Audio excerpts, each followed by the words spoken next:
unos 13 millones de ecuatorianos están llamados a votar para elegir a presidente, vicepresidente, a 137 miembros de la Asamblea Nacional y 5 representantes del Parlamento andino. Esta será la primera elección del año en nuestra región y en tiempos de pandemia y de colapso económico, la preocupación de los ciudadanos en ese país está en la recuperación de las actividades productivas y la recuperación del empleo.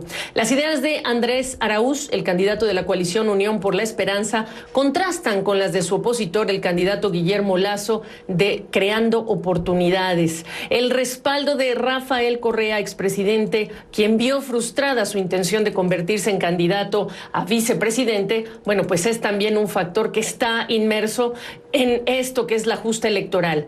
Araúz trajo otro debate y es sobre la dolarización, que por cierto ha dicho en varios foros en otros años, incluso antes de subirse a esta carrera presidencial, que se trató de un error, que ese proceso de dolarización se trató de un error. Ecuador tiene 21 años dolarizado, el proceso, bueno, pues se activó, se pensó y se logró en tiempos del presidente Maguad y del economista Ricardo Hausmann, entonces economista jefe del Banco Interamericano de Desarrollo, y es por eso que le hemos invitado a él para que nos hable de las ideas económicas relacionadas con la meta, que es crear empleos y recuperación económica, y la idea que tiene que ver con la dolarización. Ricardo Hausmann, bienvenido. Todos los años, en el mes de enero, tenemos en el calendario hablar de la dolarización, pero ahora es en el contexto electoral.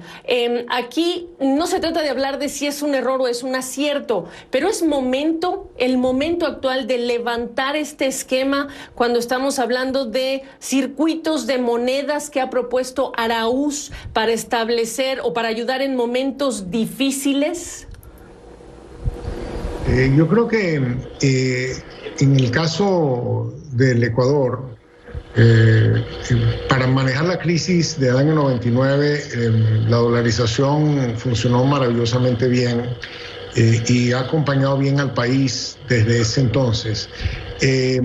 Desmontar la dolarización en un contexto de dificultad económica puede ser el remedio que la enfermedad, porque básicamente le vas a decir a la gente que la plata que tienen los bancos se la vas a convertir a alguna otra moneda.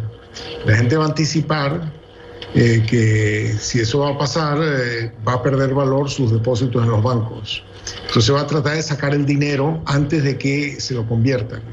Entonces eso va a precipitar una crisis bancaria, lo cual va a llevar a que el gobierno haga un cierre de bancos.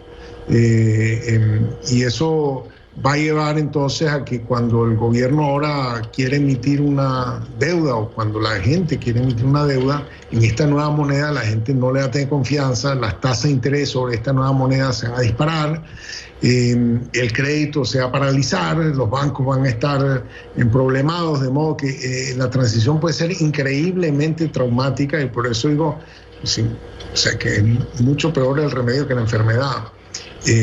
Otra cosa sería en un momento donde pasada esta crisis, recuperada la economía, etcétera, quieren hacer una introducción de una nueva moneda cuando el gobierno no está en dificultad, etcétera, sería harina a otro costal.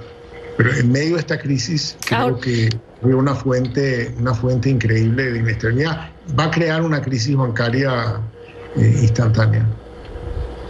En un país como Ecuador, en una economía dolarizada, con un déficit fiscal importante, con el colapso de la economía por la pandemia, ¿cuáles son las vías claras, lógicas, necesarias para caminar hacia recuperar la economía cuando no puede necesariamente impulsar el gasto fiscal sin consecuencias, por supuesto? Y se han prometido, por ejemplo, bonos de $1,000 para 1 millón de familias en una semana, 3,000 millones de dólares para obras de infraestructura que quiere comprometer, incluso hablar de tocar los ahorros del Banco Central, etcétera.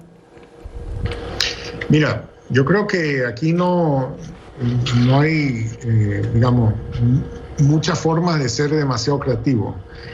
Básicamente, cuando los países están en una situación como la que está Ecuador, heredan una deuda grande que de pronto se le hace difícil financiar y necesitan más dinero. Entonces, la solución a este tipo de problemas es que venga una gente y ponga dinero fresco a cambio que la deuda vieja se reestructure y se le baje su valor. Yo creo que esa mezcla es algo de la solución al problema del Ecuador. Creo que si Ecuador se mantiene dentro de la comunidad internacional, creo que va a haber mucho apoyo financiero, que lo obtuvo el año pasado, creo que lo puede seguir obteniendo. Un apoyo financiero donde obtenga más recursos para poder financiar un déficit más grande y por el otro lado se reduzca sus obligaciones de servicio de deuda. Un capítulo importante que tiene que discutir Ecuador es la deuda con China, que es una deuda importante y que tiene que ser reestructurada de manera significativa. Incluso habría que ver qué rol va a jugar China, digamos, en el contexto de ayudar a Ecuador a salir de esta crisis. Afortunadamente, el precio del petróleo ha subido, el precio de los commodities está mal.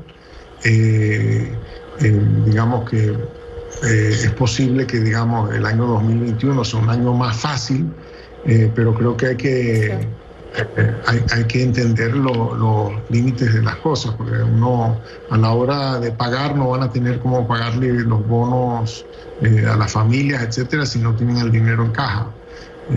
Exacto. Sí. Bien, pues hay que entender los límites de las cosas, como dices tú, Ricardo Hausmann, y por eso te trajimos. Gracias por esta perspectiva.